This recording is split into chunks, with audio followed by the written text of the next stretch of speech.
Nyadubin oluma gaji bitus jala tule lencha malgoti saremba yatule kata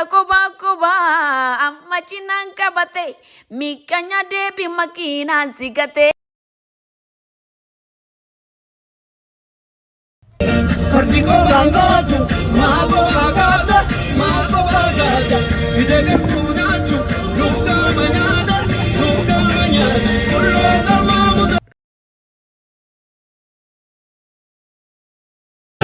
Ayyantu marse shagar jira omtu no danda'u kanuma keenya biyyi amante sottolimba'u